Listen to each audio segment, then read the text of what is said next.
So we're interviewing my dad in Hurricane, Utah, and we're going to ask him some questions. First of all, Grandpa Jim, when were you born? March 24th, 1924, almost 100 years ago, And how old are you now? 97.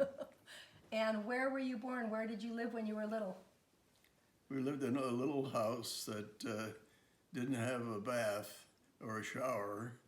We had a wooden tub Mother used for laundry, and we had to take turns on that. We had to heat the water on the stove, and it would take all night to heat enough water for 4 tubs so we all had to use the same tub. We took turns. My sister was first, then me, then my mother, then my dad. By then it got pretty cold. And what happened the day that you were born? And The day that I was born was March 24th, 1924. It was the greatest day for the working man in the history of the country. They passed all kinds of legislation to get rid of child labor and give the working people a tremendous advantage by reducing the working hours from maybe 60 hours a week down to 40 hours, 5 8-hour days. And they kept the pay pretty much the same way. Right around that time, Henry Ford doubled the salary of all of his employees. They still made money on the cars, but he threatened anybody who parked any car in the parking lot other than a Ford. Why don't we stop it now and we'll start another one? Make a few short ones. When I was 6 years old and started school, I had to walk past an empty lot, and right next to that lot was a row of houses, and it was a beautiful big, we called him an Eskimo dog, always sitting on the porch up there.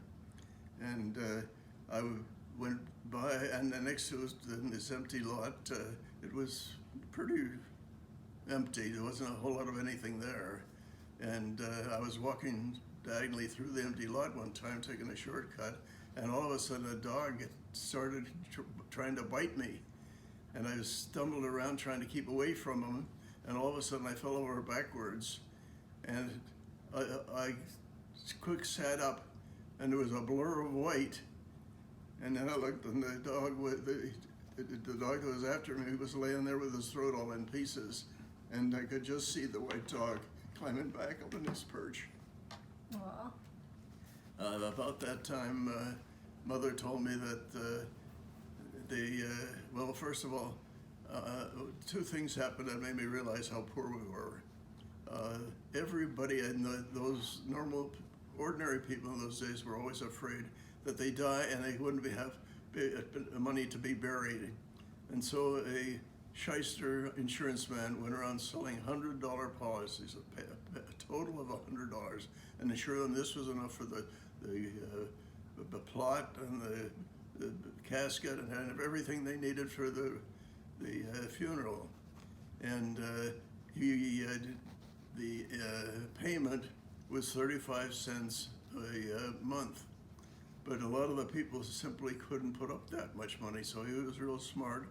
So he came around the neighborhood, but he was one of the few people who had a car in those days, and parked there. And then he went around to dozens of houses in the neighborhood every week and collected 8 cents, which made 35 cents at the end of the month.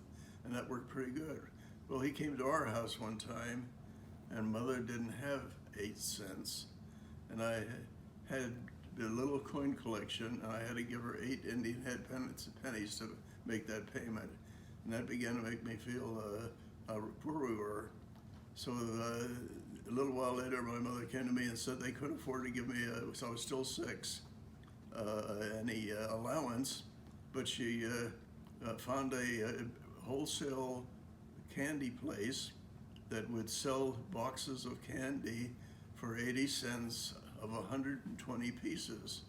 So you could sell, if you sell it around the neighborhood, you could make 40 cents, which a lot of money.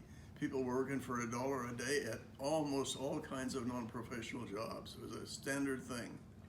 And so I jumped at the chance, and I don't know where she got it. I guess she borrowed it from my dad. Every once in a while he had a good day and we had a few dollars. And I bought my first box of candy, and then as soon as I sold several, I could pay Mother back. And from then on, every night that I didn't have to work on the coal truck, which was till I was about 10, I guess. Sold candy, and I had a feeling that I should. I got in a lot of Indian head pennies and Liberty head nickels, and I just had the feeling that I should save those Liberty head nickels. So I got a shoebox and went up in our attic. It was all finished and everything, but there was nothing up there, and put it up on a shelf,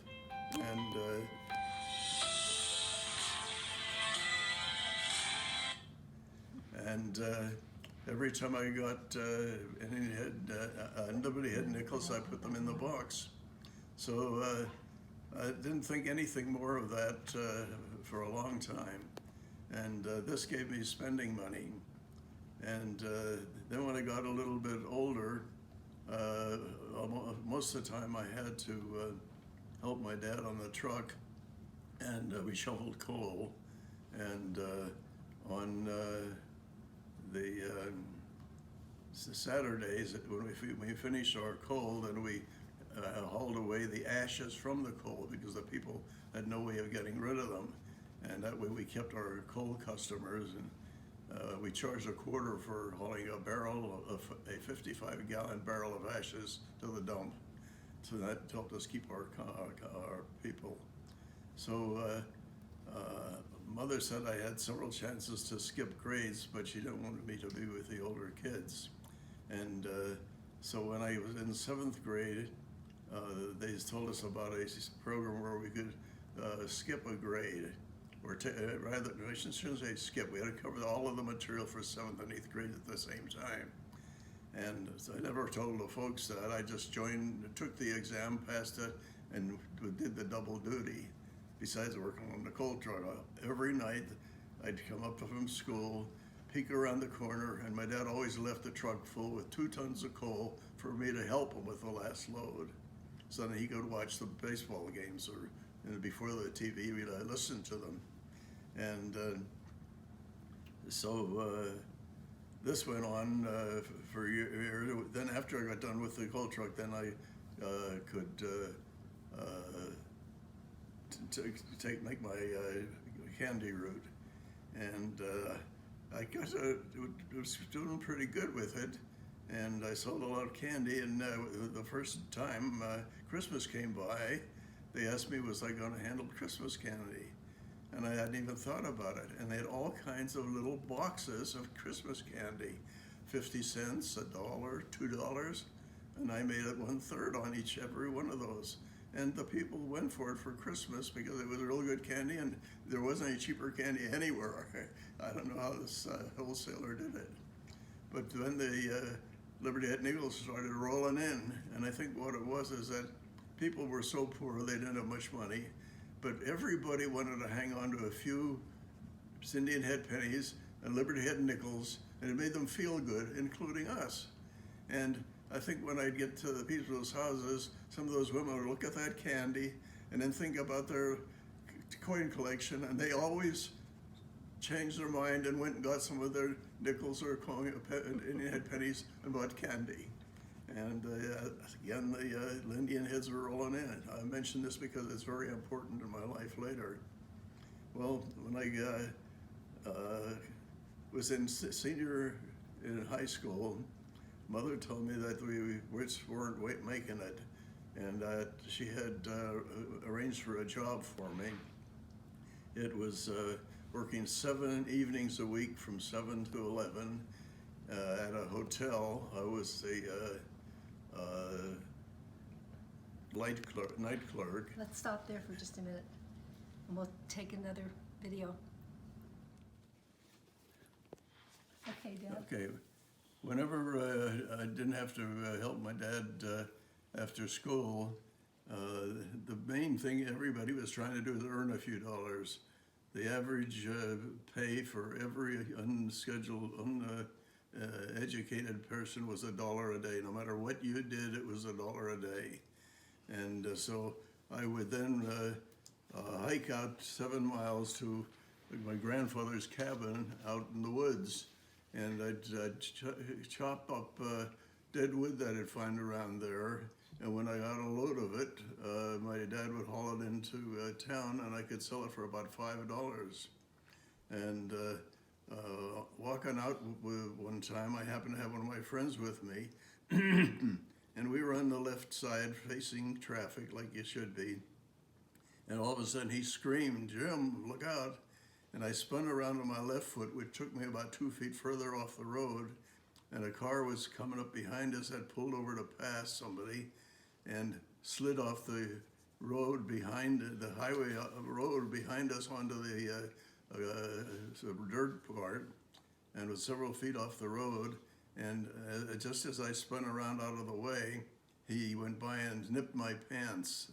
If my friend hadn't yelled at me, it would have hit me broadside and knocked me down a ravine right along the road. Okay, Dad, can you tell us about the incidents with the railroad? Well, my cousin lived out in the country, and we liked to go down to visit him when we could, because they had a little farm there. His dad worked in the mines and was later killed in the mines, but they had an 11-acre farm that they worked besides. And we used to go hiking all around this area, and there's a railroad went through it, and it was a great big railroad bridge. And we were hiking across this bridge one time, or before we started, we had put our head on the rail and couldn't hear any train coming, so we assumed it was safe. So we were casually walking across, and we got right in the middle of the bridge, and a train came up behind us so fast that there was no way that we could make it to the end of the bridge.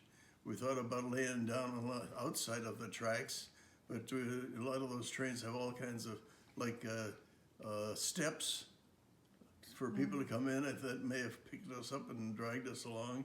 So we decided to crawl down in between the rails, in between the ties, and hang on underneath it till the train went by. And the driver, conductor, no, not engineer must not have seen us, because he went racing right over us, and we crawled up out of it again. Unfortunately, I was pretty strong from working the coal truck, and my cousin from working on his farm, so we did it, but a lot of people wouldn't have been able to hang on that long underneath it. Then cut. Dad, that incident with the railroad, when you hit underneath the tracks, you were 10 years old. I heard there was another incident with the railroad train? Yes, this was when I was much older. I was living in Northridge, California, and it was Northridge, and the town of Reseda was right near there.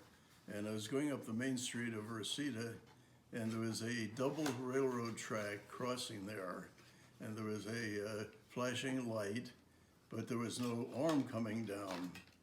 And there was a line pulled up at the railroad track, which just slowed down quite a bit, and there was a train on the nearest track, and that was, everybody thought was activating the red flashing sign. The people coming down the hill from us, they could see down the empty track and see that there were no trains coming. That traffic was going normally. But us going up, we couldn't see that second track because the train completely blocked it. Well, I got up to my turn to cross the railroad track, and I thought, we have no idea if there's a train on that other track. So I got out of the car, and people behind me started beeping their horns, and I had about 10 steps to get up to the crossing, and a train went by through about 60 miles an hour. Oh my God. The wind almost blew me over. And I turned around and looked at the people that had been blowing the horn, and they were very quiet. You worked in a hotel when you were going to high school? Well, when I was a senior in high school, my mother took me aside and said that my dad's business was turning much instead from coal to gas, and he wasn't making very much money, and they couldn't make the rent, and that she had found a job for me that would pay the rent if I could squeeze that in through my high school studies. And so I had no choice. And the job entailed working 7 evenings a week from 7 to 11. And I couldn't leave if there was a convention or something going on. I had to wait till nobody came for, say, a half hour or so, then I could leave. although I didn't get paid after 11 o'clock. And this went on for quite a while, and the pay was exactly the same as what the rent was, so it worked out fine. And I had a hard time at the hotel sometimes because I had to walk a long distance from my home on the north side of town to my school on the west side and to the hotel on the south side. And I added up one time the hours I worked at school with nothing for home, for working, studying at home, all of the time I took at the hotel, just 28 hours of regular work, and then Sundays I was in charge of the big Sunday dinner. We fed 3 meals at the hotel to all those who lived there, including Sunday. But on Sunday we opened up our cafeteria for anybody who wanted to come in.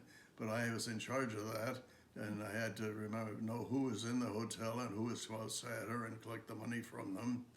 I had to make sure everything was all right for the meal. I even had to taste every single thing that was served there. And so it took me a couple hours. And I added up the school time, the work time, and the walking time, and it came to over 80 hours a week. And I was just punchy sometimes. I remember going down the steps of the hotel, and next thing I knew, I'd be stumbling up the steps at home, and I had no recollection of anything in between, including crossing the 2 biggest intersections of in the town. Well, I graduated, and I was working, and I was sitting at the kitchen table reading the newspaper, and I read an article about Penn State had opened a junior college right in my little hometown. I was sort of shocked that it was there. And they were putting on a special summer program for adults who wanted to get jobs in defense plants as inspectors. And there was all technical subjects, the same things that I wanted to be. I wanted to be an engineer. And I read it and then turned the page, and out of nowhere a voice said, "You just made the biggest mistake of your life." And I thought, how could I make a mistake sitting here? I didn't do anything. And then I thought the mistake of omission instead of the mistake of commission. So I turned the page back and read it again. I thought, boy, that would be really great.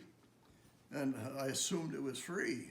So I grabbed the phone and talked to them, and yeah, everything was fine and everything. They'd be glad to have me. They said, "Oh, by the way, it's $20. Well, so I said, thank you. I hung up. There might have been 20,000 for all that good it would do me. And then I thought, now where could I get money? And finally I thought about the Liberty Head nickels.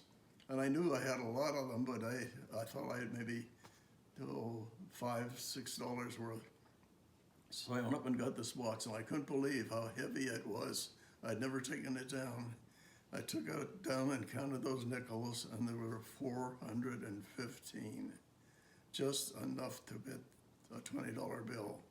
So I went racing it down to the bank, ran them through their coin counter. They gave me a $20 bill. I ran up to the school and enlisted. Enrolled. And joined.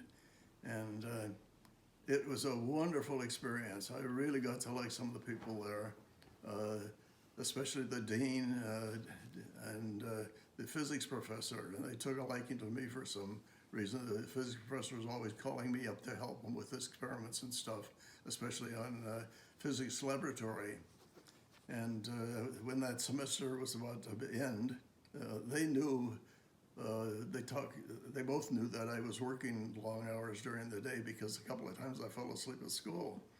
And I got called into the dean's office, and they said, "Is there any way you can make it to start as a freshman in a couple of weeks?" And I said, "It's impossible." And I was so exhausted doing this that the only time I could get a good night's sleep was I went to bed at midnight Friday night, And my dad always expected me to be up and helping him in the truck for early Saturday morning. And I woke up Saturday morning with my parents had a terrible brawl going on.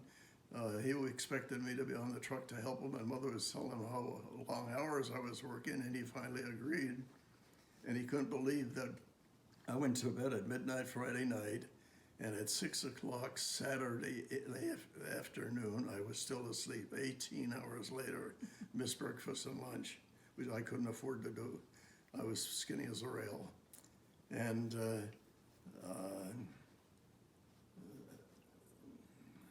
can you stop it? For 18 hours on the weekend, what happened when you woke up? Well, I didn't wake up. At 6 o'clock, Mother had to waken me every time. I never woke up by myself. And I had 1 hour to get cleaned up, have dinner, and get a half-hour walk down to my job.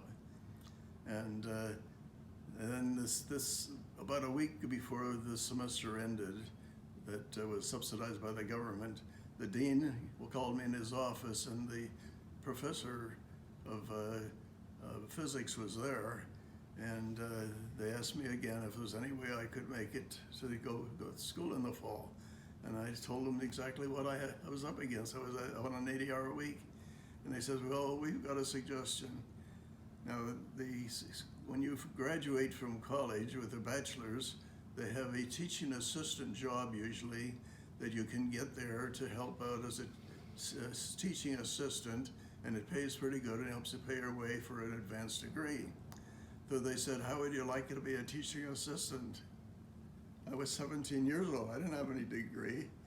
And I don't know how they finagled it, but they had set it up that I could get that job and be the teaching of the adults that we had during the summer was during the day. But because the regular school was starting in a week, they had to move that to nights, which were working perfect. I could go to school during the day, regular college, and I could help teach in the evening. So I jumped at the chance, and they offered me hourly rate of 3 1/3 times what I'd been making at the hotel.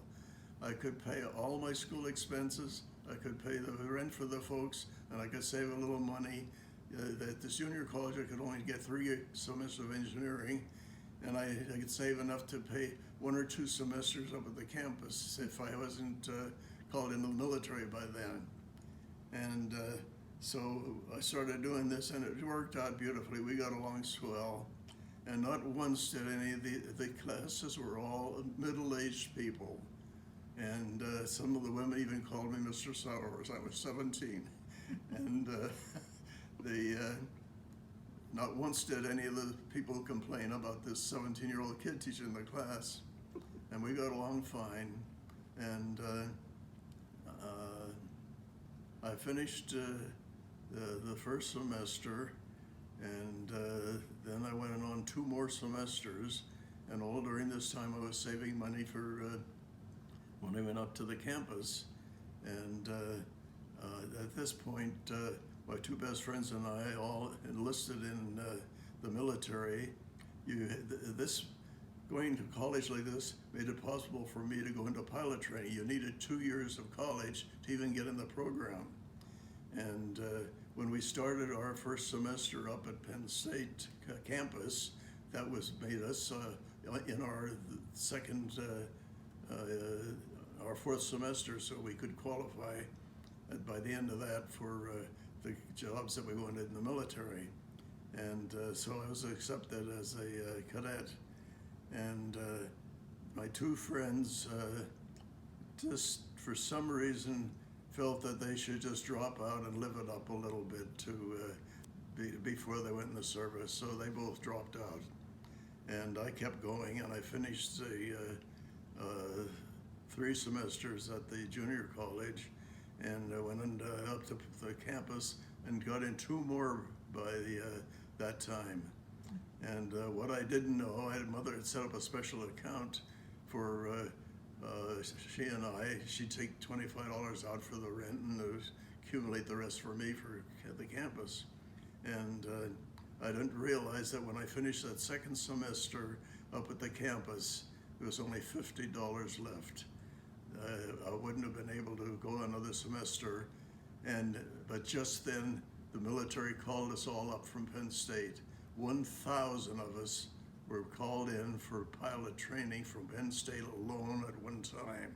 They sent in a special train and we all went out together. For World War II. So Dad, I know you were in the war. Can you tell us a little bit about what you did in the war? And what war it was?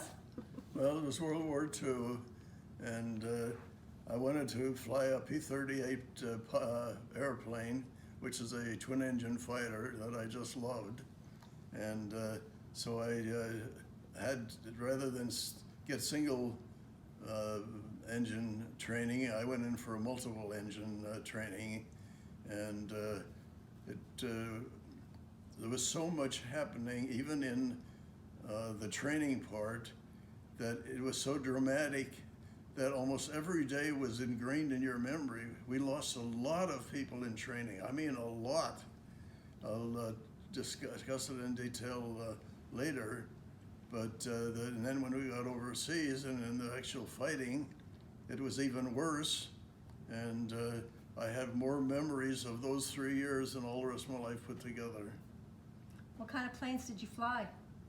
Flying? Well, I graduated as a P-38 pilot, just what I wanted. But then all hell broke loose. We don't know what happened.